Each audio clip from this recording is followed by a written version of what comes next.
असा जरी नरेटिव्ह तयार झाला तरी हा नरेटिव्ह एखादी निवडणूक चालतो, पुढच्या निवडणुकीत तो चालत नाही। कुठल्याही खोट्या मुद्द्याची ताकद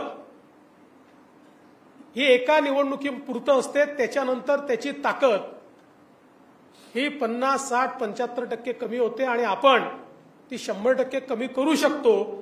या संदर्भात योग्य कारवाई आपण करू आणि मला विश्वास आहे कालच माननीय मोदीजींनी आणि मागच्याही काळात जेव्हा जेव्हा मोदीजी पंतप्रधान झाले, मोदीजींनी पहिलं काम जर काही केलं असेल तर नेता निवडीच्या आधी संविधानाची पूजा केली आहे।